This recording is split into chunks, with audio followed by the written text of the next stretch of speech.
नमस्कार मंडळी, क्रिशवीज व्लॉग या आपल्या चॅनलमध्ये आपल्या सर्वांचं अगदी मनापासून स्वागत आहे.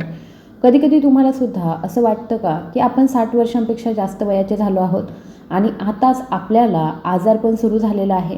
सकाळी उठल्यावर आपल्या शरीराला जडपणा जाणवतो, आपल्या पायांमध्ये ऊर्जा नाही आहे, आपलं पोट सैल आणि खूप जड आहे आणि आपल्या मनाला असं वाटतं की कोणीतरी आपली बॅटरीच काढून घेतली आहे. असं का होतं? तुमच्या आजूबाजूला कोणीतरी याबद्दल तक्रार करताना आढळेल. शरीर पूर्वीसारखं राहिलेलं नाही. दर आठवड्याला काहीतरी नवीन समस्या येते किंवा आता औषध हे जीवन आहे. पण हे घडणं खरंच आवश्यक आहे का? नाही. विश्वास ठेवा किंवा नका ठेवू, फक्त सकाळचे 4 नियम जे तुमच्या आयुष्यामध्ये असा बदल घडून आणू शकतात की महागडी औषधं देखील आणू शकणार नाही. काही अशा मनोरंजक गोष्टी म्हणजे सवयी सोप्या आणि नैसर्गिक आहेत आणि तुम्हाला त्या सवयी लावण्यासाठी 1 रुपयाही खर्च करावा लागणार नाही. हे 4 नियम आणि 4 सवयी जाणून घेण्यासाठी तुम्हाला एकच गोष्ट करायची आहे. हा व्हिडिओ शेवटपर्यंत बघायचा आहे. तुम्ही जर हा व्हिडिओ यूट्यूबवरती बघत असाल तर कृपया आपल्या चॅनलला सबस्क्राईब करा.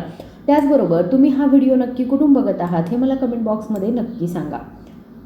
मी तुम्हाला अशी एक गोष्ट सांगणार आहे की जी खूप कमी लोकांना माहीत आहे आणि जरी त्यांना माहीत असेल तरीसुद्धा खूप कमी लोक ते स्वीकारतात.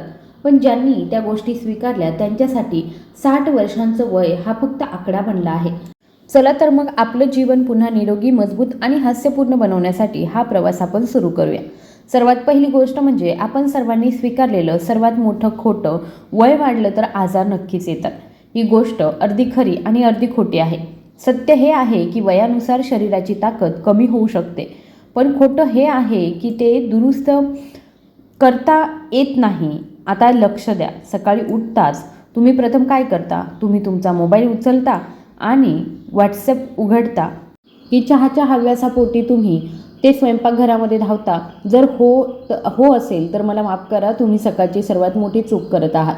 सकाळी उठताच तुम्हाला पाळायचा पहिला नियम म्हणजे रिकाम्या पोटी काहीही न खाता आणि इतर कोणत्याही गोष्टींची काळजी न करता कोमट पाणी पिणं. आता तुम्ही असा विचार करत असाल की ही खूप जुनी गोष्ट आहे, प्रत्येकजण म्हणतो की याचा काही फरक पडत नाही. ही सर्वात मोठं मिथक आहे. जेव्हा तुम्ही हे फक्त एक काम म्हणून करता तेव्हाच फरक पडत नाही, पण जर तुम्ही तुमच्या दैनंदिन दिनचर्येचा नियम बनवला तर फरक इतका होईल की तो आरशात आणि रक्ताच्या अहवालामध्ये सुद्धा तुम्हाला दिसेल. सकाळी लवकर कोमट पाणी पिल्याने काय होतं? सर्वप्रथम तुमचं पोट स्वच्छ होतं. तुमचे आतडे रात्रभर तुमच्या शरीरातील घाण स्वच्छ करतात आणि सकाळी कोमट पाणी पिताच ही सर्व घाण बाहेर येते. यामुळे बद्धकोष्ठता, गॅस, आम्लता आणि विषारी पदार्थ यासारख्या समस्या कमी होतात. स्वच्छ पोट म्हणजे स्वच्छ मन आणि स्वच्छ मन म्हणजे स्वच्छ ऊर्जा आणि उत्साह. दुसरं म्हणजे कोमट पाणी रक्ताभिसरण गतिमान करतं. यामुळे तुमच्या पायांमध्ये मुंग्या येणं, सुन्नपणा किंवा मग अशक्तपणा या समस्या दूर होतात. आणि ज्यांना असं वाटतं की थंड पाणी पिल्याने शरीर थंड होतं तर ते अत्यंत चुकीचं आहे. थंड पाणी तुमच्या स्नायूंना आकुंचन पावतं आणि वृद्धांसाठी त्याचा थेट सांधेदुखी आणि स्नायूंच्या सुजेवरती परिणाम होतो. आता कोमट पाणी पितानाही लोक जी एक चुकीची गोष्ट करतात ती म्हणजे त्यात लिंबू, मध, मीठ आणि इतर काहीही तरी घालणं. जर तुमचा उद्देश फक्त शरीराला डिटॉक्स करणं किंवा पोट आणि पायांची ताकद परत आणणं असेल तर सकाळी पहिला ग्लास पाणी जे आहे ते कोणत्याही भेसळीशिवाय साधं कोमट पाणी असावं. आता तुम्हाला वाटतं की ही सवय आहे जी महाग नाही, वेळ घेत नाही, शरीरावर कोणताही दुष्परिणाम होत नाही आणि तरीही बहुतेक लोक त्याकडे दुर्लक्ष करतात. का? कारण त्याचा परिणाम हळूहळू होतो. पण त्याचा परिणाम होतो हे नक्की आणि हा परिणाम एके दिवशी असा रंग आणतो की लोक विचारतात की तुम्ही खरोखरच 60 वर्षाच्या वयात आहात का? आता तर छोटीशी विनंती, जर तुम्ही हा व्हिडिओ पाहत असाल आणि आतापर्यंत तो जर तुम्हाला आवडला असेल तर कृपया व्हिडिओला लाईक करा आणि कमेंटमध्ये सांगा की तुम्ही हा व्हिडिओ कोणत्या शहरातून किंवा कोणत्या गावातून पाहत आहात. मलाही हे जाणून आनंद होईल की तुम्ही नक्की हा व्हिडिओ कुठून बघत आहात. आता बघा, सकाळी उठताच पाणी पिणं का महत्त्वाचं आहे? हा फक्त एक नियम होता शरीर निरोगी आणि पाय मजबूत ठेवण्यासाठी. इतर 3 नियम तितकेच महत्त्वाचे आहे. आता तुम्हाला पहिला नियम समजला आहे, पुढची गोष्ट देखील तुम्हाला तितकीच प्रभावी आणि सोपी वाटेल. आता तुम्हाला कळलं आहे की सकाळी 1 ग्लास कोमट पाणी तुमच्या शरीरासाठी अमृतासारखं आहे. चला तर आता दुसऱ्या नियमाकडे आपण वळूया, जो शरीराला केवळ निरोगीच नाही तर मजबूत आणि सक्रिय देखील बनवतो. हा नियम म्हणजे सकाळी झोपेतून उठण्यापूर्वी शरीराला ताण द्यावा. म्हणजेच हलकं शरीर ताणावं.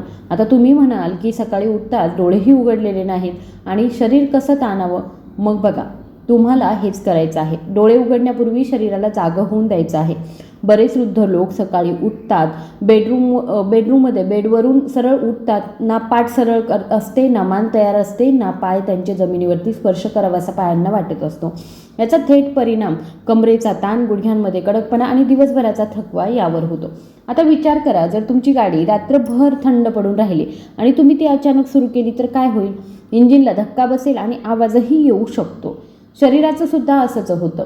म्हणून उठण्यापूर्वी बेडवर हात आणि पाय ताणून द्या, बोटे वाकवा, घोटे फिरवा, दीर्घ श्वास घ्या. ही प्रक्रिया तुमच्या शरीराला कोणताही धक्का न लावता चालू करण्यासाठी काम करते. आता काही लोक म्हणतात की आपण सकाळी लवकर देवाचं नाव घेतलं पाहिजे, व्यायाम वगैरे नंतर करता येतो. हे खरं आहे, देवाचं स्मरण करणं महत्त्वाचं आहे. पण जेव्हा शरीरामध्ये वेदना होतात, पाय सुन्न होतात किंवा झोप चांगली नसते, तेव्हा ध्यान टिकत नाही. म्हणून शरीराची तयारी करा आणि नंतर मग देवाकडे लक्ष केंद्रित करा. हा योग्य व्यायाम आणि योग्य क्रमसुद्धा आहे. आता आपण तिसऱ्या नियमाकडे वळूया, तो म्हणजे पायांची ताकद वाढवण्यासाठी सूर्यप्रकाशामध्ये 5 मिनिटं चालणं. अनेक वृद्ध व्यक्तींचा गैरसमज असा आहे की सूर्यप्रकाशामुळे डोकेदुखी, उष्णता आणि त्वचेमध्ये जळजळ होते. हे खरं आहे, पण हे अपूर्ण ज्ञान आहे. सत्य गोष्ट ही आहे की सकाळी सौम्य सूर्यप्रकाश, विशेषतः सकाळी 7 ते 9च्या दरम्यान, तुमच्या शरीराला व्हिटॅमिन डी प्रदान करतो आणि हेच पोषक तत्व तुमची हाडं, गुडघे आणि स्नायू मजबूत करतात. तुम्हीच विचार करा, आजकाल बहुतेक लोक घरीच राहतात, पडदे ओढले जातात आणि सूर्यप्रकाश पाहण्यासाठी सुद्धा वेळ नसतो. पण सूर्यप्रकाशाशिवाय व्हिटॅमिन डीची कमतरता असते आणि त्याचा पहिला परिणाम म्हणजे पायांवरती चालताना थकवा येणं, पायऱ्या चढण्याची भीती आणि बराच वेळ उभं राहून गुडघे हार मानणं. आता तुम्ही म्हणाल की आपण सप्लिमेंट्स घेतो, गोळ्या घेतो. सप्लिमेंट्स फक्त एक आधार आहेत, पण नैसर्गिक सूर्यप्रकाशातून मिळणारे व्हिटॅमिन डी शरीराला थेट, सुरक्षित आणि खोलवर मिळतं. आणि चालणं का आवश्यक आहे? कारण जेव्हा तुमचे पाय चालण्यासाठी वापरता तेव्हा शरीरामध्ये रक्ताभिसरण वाढतं आणि हे रक्ताभिसरण पायांना ऊर्जा प्रदान करतं. विशेषतः वृद्धांसाठी, ज्यांना रात्री त्यांच्या पायांमध्ये मुंग्या येऊन जळजळ होणं किंवा मग कडकपणा जाणवतो, त्यांच्यासाठी हे मॉर्निंग वॉक औषधापेक्षाही काही कमी नाही आहे. येथे आणखी एक मिथक आहे, वृद्धांनी जास्त चालू नये, त्यांच्या गुडघ्यांवरती परिणाम होतो. पण हे पूर्णपणे चुकीचं नाही, पण अपूर्ण नक्कीच आहे. जर चालणं खूप जास्त असेल, जलद असेल किंवा चुकीचं बूट घातले असतील तर ते नुकसान करतं. पण 5 ते 10 मिनिटं हलकं चालणं, तेही जमिनीवरती अनवाणी चालणं किंवा घाई न करता चप्पल घालून, यामुळे शरीराला आराम मिळतो, सांध्यांना तेल मिळतं आणि पायांना पुन्हा ताकद मिळते. म्हणूनच मी नेहमी म्हणते, चालणं थांबवू नका, फक्त काळजीपूर्वक चला. आणि जेव्हा तुम्ही सकाळी सूर्याच्या किरणांमध्ये हलके चालता तेव्हा शरीर, मन आणि आत्म्याला सुद्धा पोषण मिळतं. आता या 3 नियमांचा विचार करा. सकाळी उठल्यानंतर कोमट पाणी पिणं, अंथरुणावरती हातपाय ताणणं आणि उन्हामध्ये 5 मिनिटं चालणं, हे सर्व सोपं, स्वस्त आणि प्रभावी आहे. पण तरीही लोक हे सोडून महागड्या औषधांवरती अवलंबून राहतात. का? कारण आपल्या शरीराला आपण समजून घेणं थांबवलं आहे आणि फक्त ट्रेंडनुसार सवयी स्वीकारू लागलो आहोत. पण आता पुन्हा शरीराचं ऐकण्याची वेळ आली आहे. जर तुम्ही आतापर्यंत या गोष्टी काळजीपूर्वक ऐकल्या असतील तर माझ्यावर विश्वास ठेवा, तुम्हाला स्वतःला बदलायचं. आणि मी तुम्हाला वचन देते की जर तुम्ही या सवयी 7 दिवसही सतत पाळल्या तर तुम्हाला तुमच्या शरीरामध्ये फरक जाणवेल. आता आपण पुढच्या सवयीकडे वळूया, जी तुमची सकाळ केवळ निरोगीच नाही तर आनंददायी देखील बनवू शकते. आता आपण 4थ्या नियमाबद्दल बोलूया, जो तुमची सकाळ अंगी उत्साही आणि निरोगी बनवते. आणि हा नियम म्हणजे श्वास घेण्याचा सराव, म्हणजे प्राणायाम. आता बरेच लोक असं म्हणतील की आपण दररोज मंदिरामध्ये जातो, आपण देवाचं नाव घेतो आणि मग प्राणायामाची काय गरज आहे? तर बघा, जोपर्यंत श्वास घेणं आहे तोपर्यंत आशासुद्धा आहेत. आणि जेव्हा श्वास स्वतःच व्यवस्थित चालत नाही तेव्हा मन देखील अस्वस्थ चालू लागतं. म्हणजे श्वास समजून घेणं, त्याचा आदर करणं आणि त्याचा योग्य वापर करणं. सकाळी उठताच फक्त 5 मिनिटे मोकळ्या वातावरणामध्ये बसून मंद, लांब आणि खोल श्वास घेणं ही सुरुवात ते किती फायद्याचं आहे याची तुम्ही कल्पनाही करू शकत नाही. आपल्या शरीराचा प्रत्येक भाग, प्रत्येक स्नायू, प्रत्येक पेशी फक्त ऑक्सिजनवर टिकून राहते. पण जेव्हा श्वास वरच्या दिशेने जातो म्हणजे फक्त छातीपर्यंत, तेव्हा ऑक्सिजनची पातळी कमी होते आणि यामुळे थकवा, चक्कर येणं, अस्वस्थता, बद्धकोष्ठता आणि अगदी हृदयरोग देखील होऊ शकतात. आता कल्पना करा की जर तुम्ही दररोज सकाळी फक्त 5 ते 10 मिनिटे प्राणायाम केलं तर तुमची फुफ्फुसे मजबूत होतीलच, पण पायांमध्ये रक्ताभिसरणही वाढेल, शरीरातील सांधेदुखी कमी होईल आणि मन शांत राहील. येथे एक गैरसमज देखील आहे. प्राणायाम फक्त योगी लोक करतात किंवा ते वृद्धांसाठी नाही.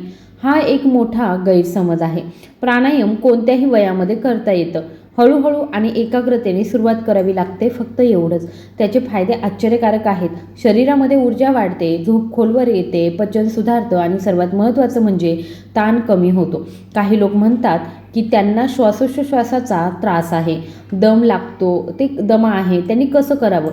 म्हणून मी म्हणेन तुम्ही अनुलोम विलोम किंवा मग ताण न घेता खोल श्वास घेणं सुरू करावं. हळूहळू तुमची फुफ्फुसं मजबूत होतील आणि औषधांवरचे तुमचे अवलंबित्व कमी होईल. आता विचार करा, या 4 नियमांपैकी तुम्हाला कोणता नियम कठीण वाटतो? कोमट पाणी पिणं, शरीराला ताण देणं, उन्हामध्ये हलकंसं चालणं आणि प्राणायाम करणं, यापैकी कोणत्याही सवयींना तुम्ही वेळ लागत नाही आणि त्यासाठी फक्त इच्छाशक्ती आणि थोडीशी समज आवश्यक आहे. आजच्या काळामध्ये औषधं खूप महाग झाली आहेत. रक्तदाब, मधुमेह, सांधेदुखी औषधं लोकांचे खिसे रिकामे करतायत. पण जर तुम्ही या सवयी अंगीकारल्या तर औषधांशिवाय अनेक आजार बरे होऊ शकतात. आता मी तुम्हाला हात जोडून विनंती करते, या गोष्टी स्वतःपुरत्याच मर्यादित ठेवू नका. तुमच्या जोडीदारासोबत, मुलांसोबत, शेजाऱ्यांसोबत आणि नातेवाईकांसोबत देखील या गोष्टी शेअर करा.